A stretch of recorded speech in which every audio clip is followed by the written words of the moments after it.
आइए हम आज का बाइबल का अपना अध्ययन शुरू करते हैं, जो कि ओबेदिय्याह की किताब से है।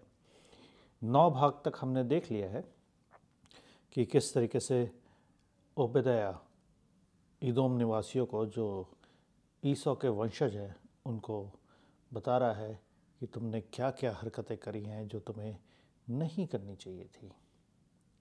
और यहाँ से हम आगे देखते हैं कि इदोम के जो निवासी हैं वो उन्होंने और क्या क्या हरकतें करी हैं और वो क्या अब डिज़र्व करते हैं, क्या अब उनके साथ होने वाला है। वो 10 से 14 तक में लिखा हुआ है। मैं 10वीं और 11वीं आयत आपके सामने इंग्लिश में पढ़ता हूँ। Because of the violence against your brother Jacob you will be covered with shame, you will be destroyed forever. On the day you stood aloof while strangers carried off his wealth and foreigners entered his gates and cast lots for Jerusalem, you were like one of them.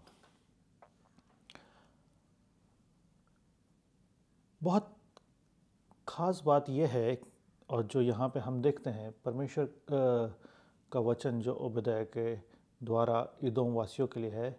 Because of the violence against your brother, यहाँ पे कोई और व्यक्ति के बारे में नहीं कहा जा रहा है। Because of the violence against your brother you will be covered with shame. ऐसा क्या था जो इन्होंने किया था और जिसके लिए परमेश्वर कह रहा है कि तुम शर्म से भर दिए जाओगे। खास बात है, परमेश्वर अपने लोगों को बहुत चाहता है और हम देखते हैं कि ये चीज़ जो है वो हर एक के उसमें भाग्य में नहीं है, और परंतु जो परमेश्वर के लोगों के भाग्य में है वो एक बहुत ही उम्दा चीज़ है, और वो है परमेश्वर का प्रेम उनकी तरफ। हम देखते हैं कि परमेश्वर इज़ाक के वंशजों से कितना प्यार करता था, और ख़ासकर वो उसके बेटे जेकब से बहुत प्यार करता था। इज़राइल उसने उसका नाम दिया था, और वो उसको और उनको वो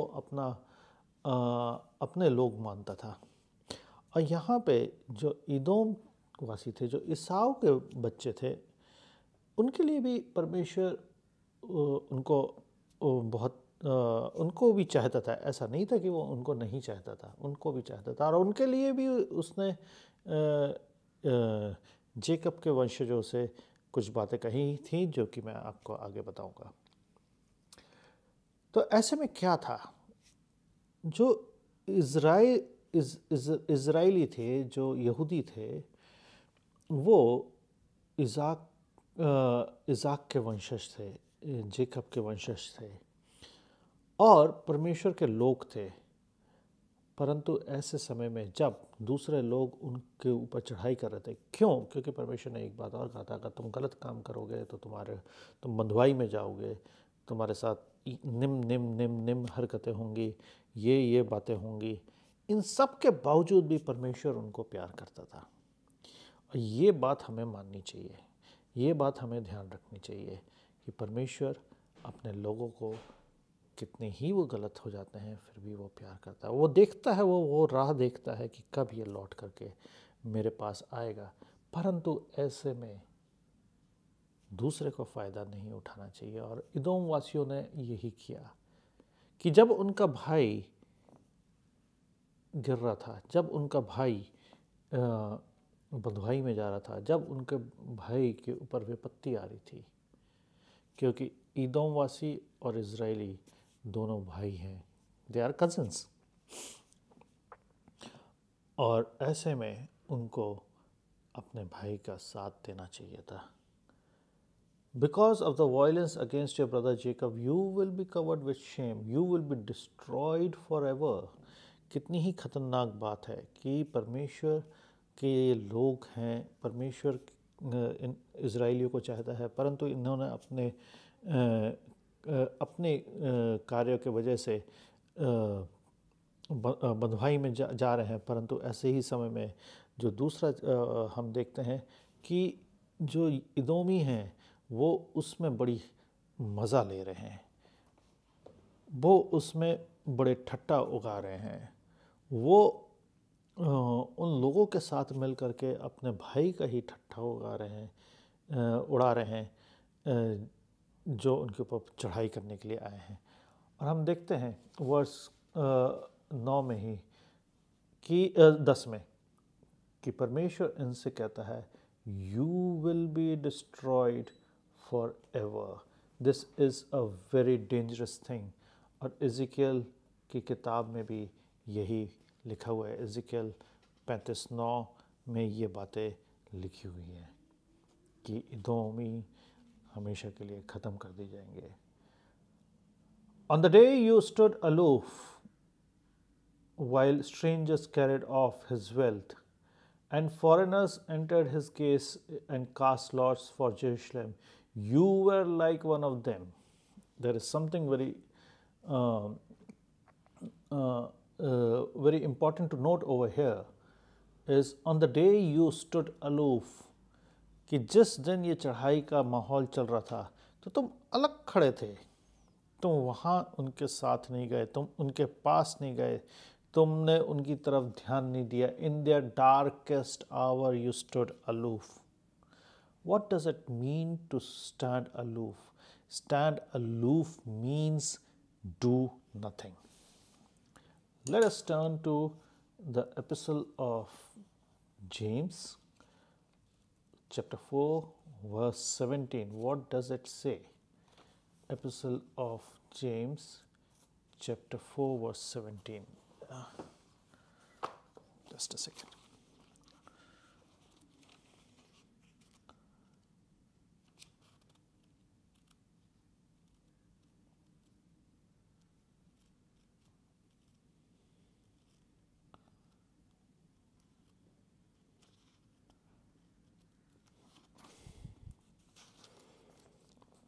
Chapter 4, verse 17.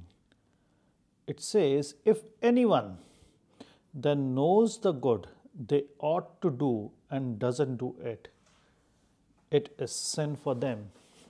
कि जो कोई भी अच्छा काम कर सकता है और नहीं करता है तो वो पाप करता है। हम इसको हिंदी में भी पढ़ लेते हैं कि इसका क्या मतलब है। याकूब की किताब, याकूब की पत्री, उसका 4 अध्याय, उसकी 17वीं आयत। इसलिए जो कोई भलाई करना जानता है और नहीं करता है उसके लिए यह पाप है। ऐसा कोई व्यक्ति नहीं है जो भलाई करना नहीं जानता। मेरी समझ में हर व्यक्ति भलाई करना जानता है। हर व्यक्ति को इस बात की समझ है कि क्या चीज़ है जो हमें भलाई के रास्ते पे ले जाती है, ऐसी क्या बातें हैं जो हमें भलाई के रास्ते पे ले जाती है। यहाँ पे इदोमियों को क्या नहीं मालूम था कि जब उनका भाई बंधुआई में जा रहा है तो वो उन लोगों के साथ खड़े होकर के ठट्ठा ना करे, परंतु अपने भाई के लिए आगे आए। परंतु वो क्या किए?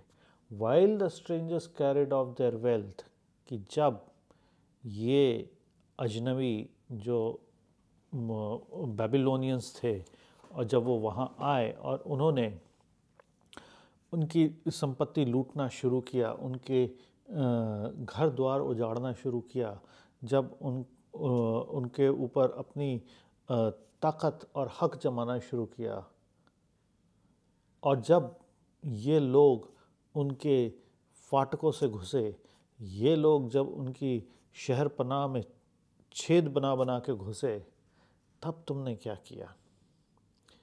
एंड कास्ट लॉट्स फॉर यरूशलेम। और जब उन्होंने यरूशलेम को टुकड़ों में बांटा, जब उन्होंने चिट्ठियाँ डाली। यर्मिया 49:7 में ये सब बातें लिखी हैं। इज़िकियल चैप्टर 35 में ये बातें लिखी हैं। यशाया 34 में ये बातें लिखी हैं। तब तुमने क्या किया जब वो यरूशलेम को चिट्ठियों में बांट रहे थे, जिस तरीके से मसीह के कपड़े को चिट्ठियों में बांटा गया था? तब तुमने क्या किया जब तुम्हारे भाई को लूटने लोग आते हैं? तब तुम क्या करते हो? परमेश्वर ये हमसे जानना चाहता है। और वो ये इदोमी वासियों के लिए बोल रहा था कि तुम उस वक्त कुछ नहीं किए, तुम खड़े रहे, तुम हंसी उड़ाते रहे, तुम ठट्ठा करते रहे, तुम और भी उससे एक कदम आगे बढ़ कर के किए। You were like one of them. It's a very serious charge by God Himself. It's a very serious charge by God Himself. You were like one of them. Whether you participate or you don't participate, the moment you know that you can do some good for other person, for your brother, it doesn't matter whether your blood relative or not. And if you have not done anything good to them, you have committed sin. ये हमारे लिए बहुत important बात है कि जब हमारे भाई के ऊपर विपत्ति आ पड़े, अलग खड़े होकर मत देखो। हम में से कई एक ऐसे होते हैं कि जब हमारे भाई के ऊपर विपत्ति आ पड़ती है, हम अलग खड़े होकर के देखते हैं, मज़ा देखते हैं कि देखते हैं निकल पाएगा या नहीं निकल पाएगा, और फिर उससे एक कदम और आगे बढ़ के भी हम काम करते हैं। हम देखते हैं कि आगे परमेश्वर हमें क्या बताता है कि हाँ, कि ऐसे व्यक्ति और क्या काम करते हैं। I'll be reading verse 12 and 13 now. You should not gloat over your brother in the day of his misfortune, nor rejoice over the people of Judah in the days of their destruction, nor boast so much in the day of their trouble. You should not march through the gates of my people in the day of their disaster, nor gloat over them in the calamity in the day of their disaster, nor seize their wealth in the day of their disaster. कितनी खास बात है ये कि जब तुम्हारा भाई विपत्ति में पड़े तो तुम उसके ऊपर ठट्ठा मत उड़ाओ, कि तुम उसके ऊपर हंसी मत उड़ाओ, कि तुम उसकी अलग से बदनामी करने मत चलो। You should not gloat over your brother in the day of misfortune. कि जिस दिन उसकी परिस्थिति बदल जाए तो तुम उसके ऊपर अपना हक जमाने मत जाओ। और ऐसी बात नहीं है कि ये हम में से लोग नहीं करते या आज के लोग नहीं करते। The human remains the same, the mentality remains the same, so does the act remains the same. You should not gloat over your brother in the day of misfortune, nor rejoice over the people of Judea. ना तुम उन लोगों के ऊपर जो यहूदा प्रदेश में रहते हैं अपनी हंसी उड़ाओ या अपनी बातें करो।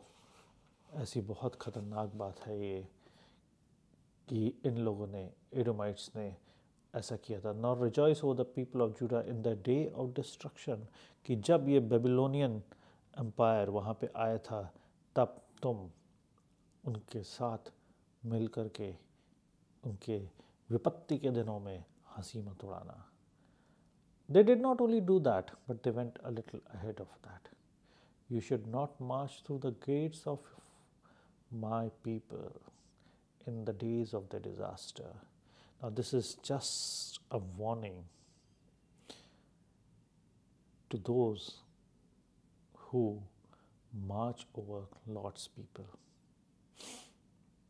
परमेश्वर कहता है कि तुम्हें ऐसा करना नहीं चाहिए था, क्योंकि इसके बाद जो विपत्ति आएगी वो तुम्हें बचा नहीं पाएगी। परमेश्वर के लोगों में ऐसा नहीं होना चाहिए। परमेश्वर अपने लोगों से कहता है कि जब तुम्हारी ऊपर विपत्ति आएगी मैं तुम्हारे साथ रहूँगा। पर उन लोगों से ज़्यादा कहता है कि विपत्ति आते वक्त जो लोग विपत्ति का साथ देते हैं वो ज़्यादा उसमें मारे जाएंगे। और वो ऐसे आगे हम देखेंगे कि परमेश्वर कहता है कि तुम्हें मैं बिल्कुल साफ कर दूंगा, नामो निशान नहीं बचेगा। Remember, a brother fighting against brother it's no win, and that is what Lord is saying कि तुम उसके घर में घुस करके अपने भाई को ही लूट रहे हो। क्या आज हमारे समाज में ऐसा नहीं होता है? बिल्कुल होता है, बिल्कुल होता है। और यही चीज़ परमेश्वर मना कर रहा है कि एक भाई को अपने भाई के घर में घुस करके नहीं लूटना चाहिए। और जब उसके ऊपर विपत्ति आए तो उसका ठट्टा नहीं उड़ाना चाहिए। जब उसके ऊपर विपत्ति आए तो उसका मजाक नहीं उड़ाना चाहिए। Instead of helping the fallen brother, we take delight in digging out of details and spreading the news. It is evil in the sight of the Lord. We do not hesitate to take an extra kick or to a man who has fallen down. And this is what becomes disastrous. Not for the person who has fallen down, the Lord's people who have fallen down, but it can become disastrous for the person who is in action. Let's see what it goes on in verse 14. You should not wait at the crossroad to cut down their fugitives, nor hand over their survivors in the day of their trouble. इदोमी जो थे वो क्या करते थे, जब ऐसी चढ़ाई करने के लिए सेना आती थी इज़राइलियों के ऊपर, तो वो पहाड़ के रहने वाले लोग थे और वो खड़े होकर देखते थे। जब इज़राइली हारने लगते थे तो कोई ना कोई निकल के कहीं से भागता था, कहीं से जाता था। शहर पनाह, ये पुराने शहर पनाह है। और ऐसे शहर अगर आप देखें या इसको थोड़ा सा आप समझे तो पहले लोग शहर पनाह में रहते थे, एक बाउंड्री वॉल में रहते थे, और एक सेना आती थी और वो उसको घेरती थी और उसके ऊपर चढ़ाई करती थी। इस समय में बहुत लूटा मारी, लोग ज़िंदगियाँ बर्बाद हो जाती थी, आदमी लोग ख़त्म हो जाते थे, औरतें विधवा हो जाती थी, अपने बच्चों को लेकर के भागती थी, जवान लड़के मार दिए जाते थे। और ऐसे में वो शहर में कई दीवारों में छेद हो जाते थे। कोई एक ऐसी जगह से वो निकल के भागते थे जहाँ पे कोई खड़ा नहीं है, कोई दूसरे सेना का सिपाही वहाँ पे ध्यान नहीं दे रहा है। और ऐसे में जब वो भागते थे तब इदोमी क्या करते थे, वो या तो भागते हुए व्यक्ति को मार देते थे, मतलब अपने ही घर के, अपने ही परिवार के लोगों को वो मार देते थे, भले वो इजरायली रहे हों पर वो उनका परिवार थे। या फिर वो उन सिपाहियों को अलर्ट कर देते थे कि जाओ देखो वो दौड़ता हुआ जा रहा है, वो भागते हुए जा रही है, तुम पकड़ सकते हो। It's a very bad thing to do, that you should not wait at the cross road. तुम घात लगा के बैठते थे उनके ऊपर। क्या हम अपने भाई के प्रति आज घात लगा के नहीं बैठते हैं? बैठते हैं। हम भी देखते हैं कि कब मेरे को मौका मिले और कब मैं इसके ऊपर दबोचने के लिए आगे आऊं। बहुत सारे परिवार ऐसे टूटे हैं, ये कोई नई बात नहीं है।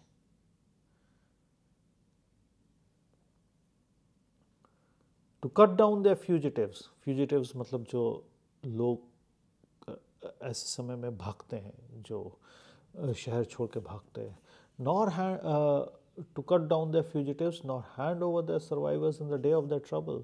जो लोग बच गए हैं तुम उनको भी पकड़ करके उनके हाथों में देने की कोशिश करते हो या उनको मार डालते हो। और ये चीज़ परमेश्वर को खली है, ये चीज़ परमेश्वर को पसंद नहीं आई। हम तीन बातें यहाँ बहुत ध्यान से देखते हैं कि जो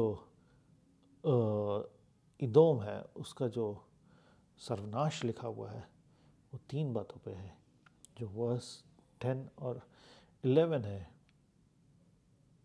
that is Edom encourage Judas force, कि इदोमियों ने जो यहूदियों के विरोधी थे उनको प्रोत्साहित किया। जो 12 और 13 में है, इदोम enjoyed जूडास फॉल, कि इदोम जो यहूदा प्रदेश है उसके पतन पर उसने खुशी मनाई। और जो तीसरी बात है, that is verse 14, Edom enslaved Judah's fugitive, कि जो बचे हुए लोग थे, जो भागते हुए लोग थे, उनको उसने पकड़वाया और बंधुआई में भिजवाया। These are three things that we see today, that we work upon today, and it is important to note that we also live in this world today. We are God's people, definitely, and we must behave like one. We must not be a party while a brother is in misfortune. We should not be a party of his further downfall while our brother is in misfortune. Rather, we should help our brother. It's a very good book for two important things. One is fight between brothers. The second, it also tells us about international relations.